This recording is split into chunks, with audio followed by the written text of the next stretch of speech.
of UN peacekeeping. The landmark event coincides with the 75th year of Indian independence, making this an even more historic occasion. Today's event shall comprise 3 sessions: the opening session of the Honorable Raksha Mantri, a commemorative session paying tribute to the past and present peacekeepers, followed by an ideative session comprising discussions on contemporary challenges to UN peacekeeping. Now I call upon General Manoj Pandey, Chief of the Army Staff, to please give the opening address.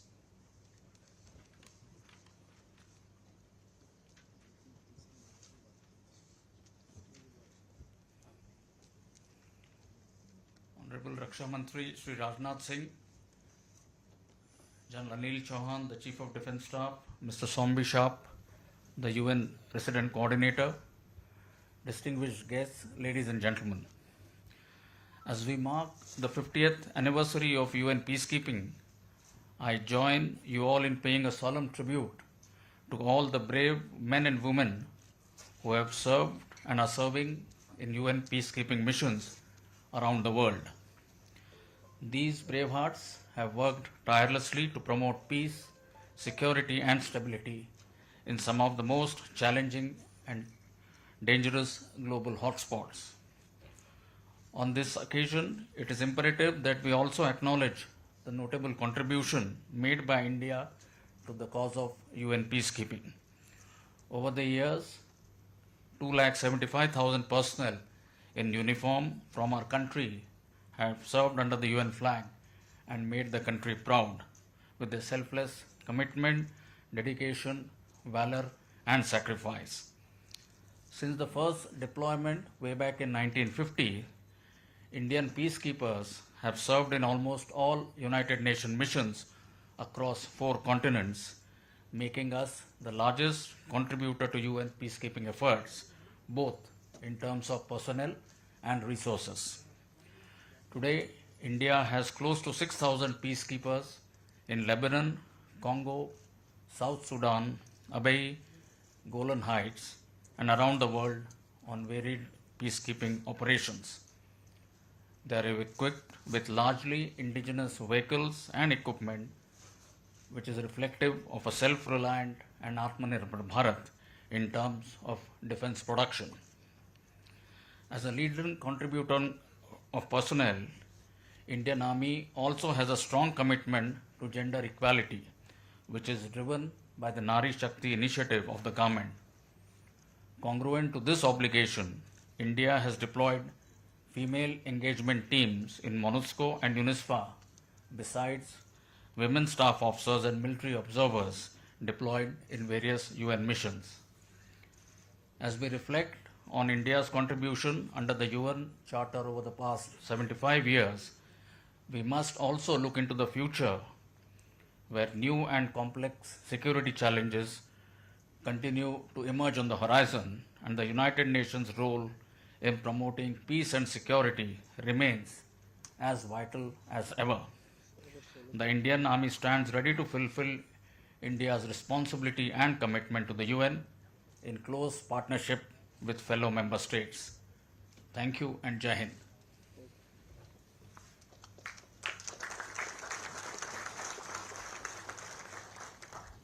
Thank you, sir. May I now request the Honorable Raksha Mantri to please deliver the keynote address for this special commemorative seminar.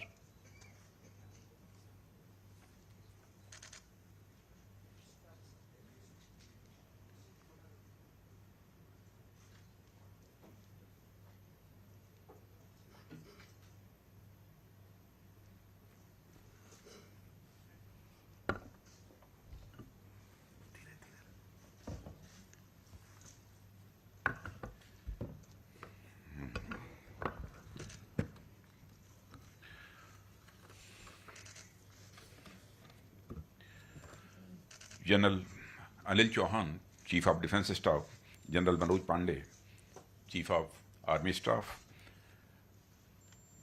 Mr. Sombi Sharp, UN Resident Coordinator, Senior Officers of Government of India, officials of UN agencies and various countries, representatives of various think tanks, friends from media ladies and gentlemen. Today, we have gathered here to commemorate the 75th anniversary of UN Peacekeepers Day, a momentous occasion that allows us to reflect on the remarkable contributions of the brave UN peacekeepers in upholding peace and security in conflict-affected regions. As the Defense Minister of India, it is an honor for me to address you on this significant occasion. The primary goal of the United Nations, as stated in Article 1 of the UN Charter, is to maintain international peace and security. This implies preventing conflicts between nations and promoting conditions that contribute to peaceful relations and the resolution of disputes through peaceful means.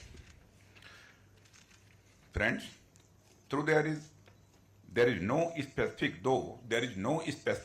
provision for peacekeeping in the UN chapter, it is unarguably the most visible function of United Nations. In May 1948, the UN Security Council sent 36 unarmed military observers to the Middle East as the first UN peacekeepers.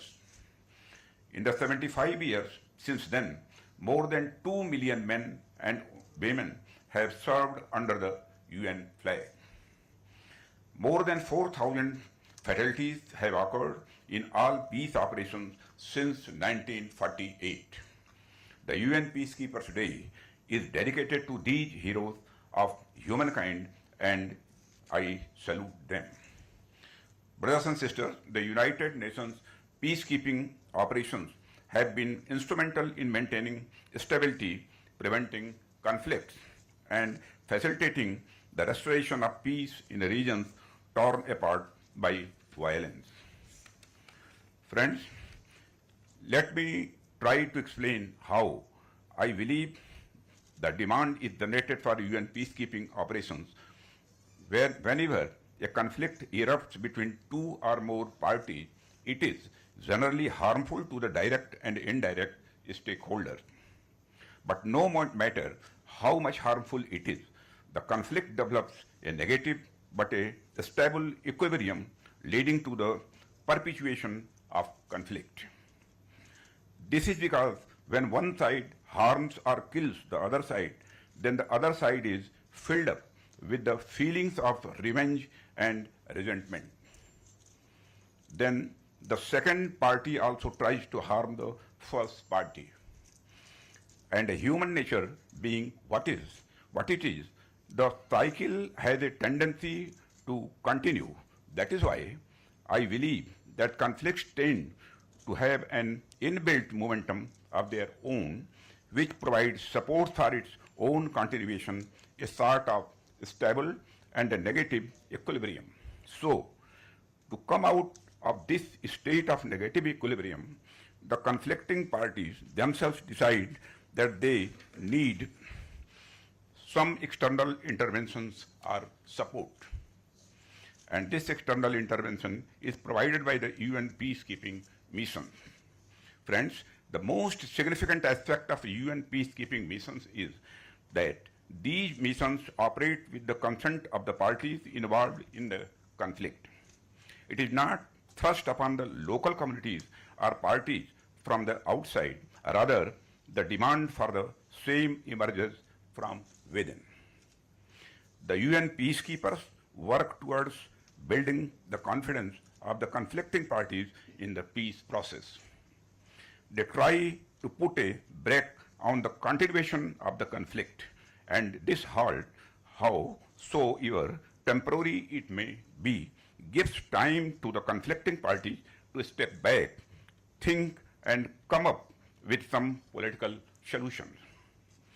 History shows that UN peacekeeping operations have been mostly successful in dialing down the active conflict, and when the active conflict subsides, political solutions get some space to emerge and evolve.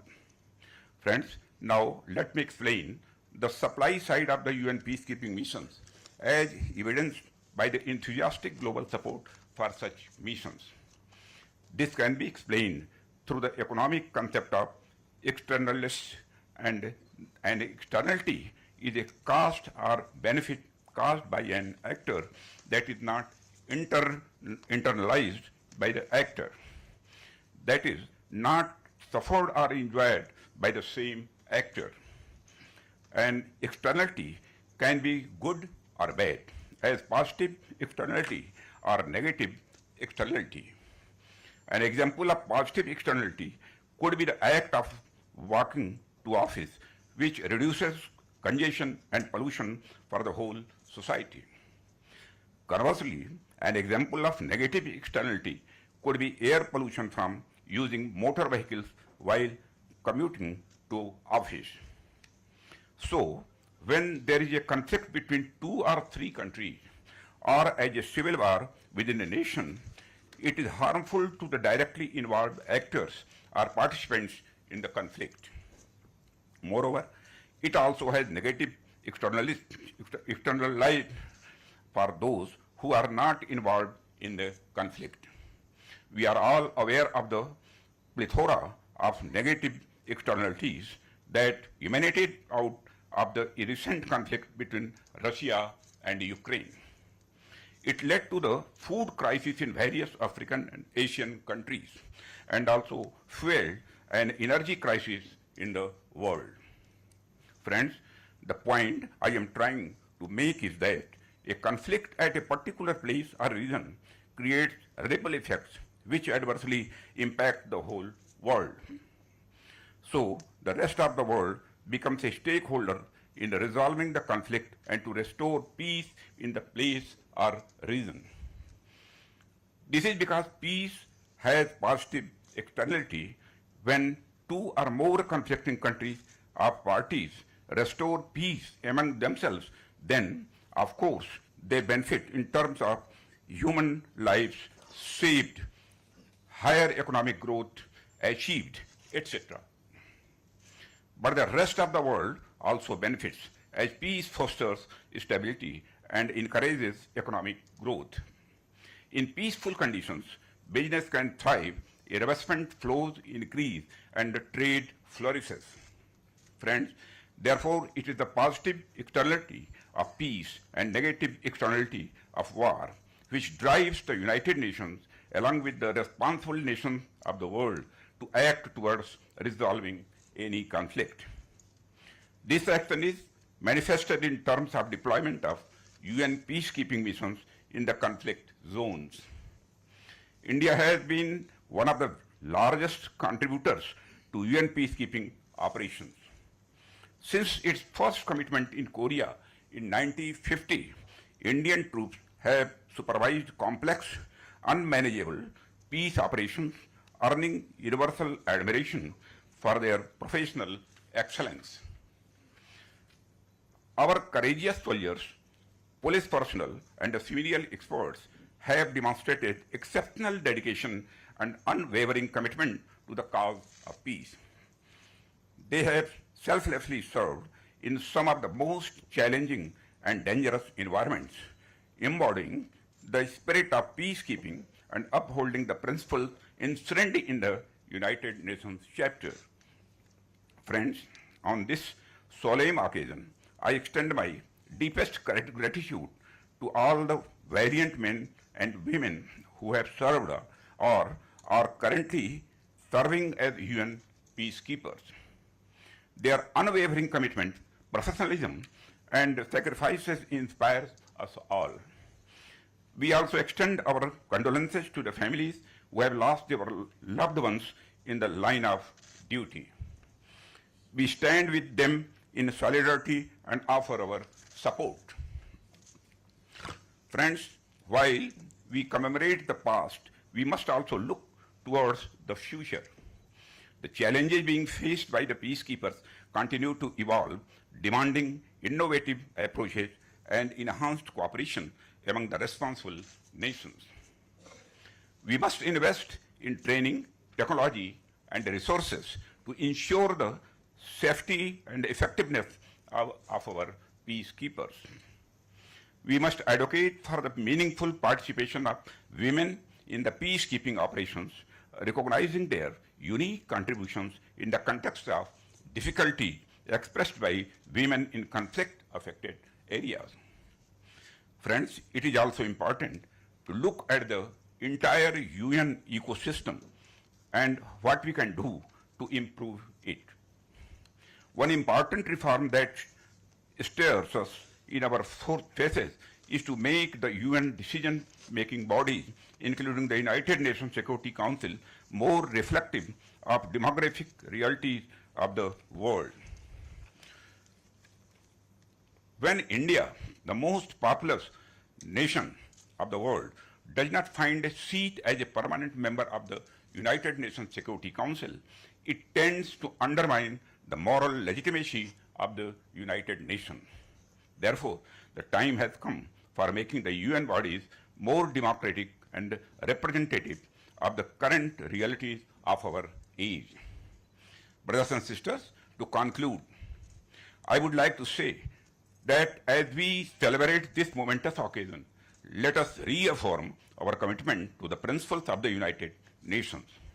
Let us honor the sacrifices of our peacekeepers by working tirelessly to build a more just, peaceful, and inclusive world. Let us renew our commitment to promoting dialogue, understanding, and cooperation among nations and within the nations. Together, we can build a future where every individual can live in peace, harmony, and with dignity. Thank you very much. Jai Hind.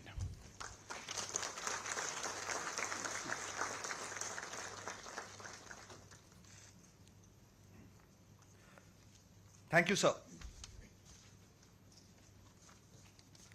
Ladies and gentlemen, it is now my proud privilege to present a video that has been specifically made for this event. The video captures the essence of both the past and the present of India's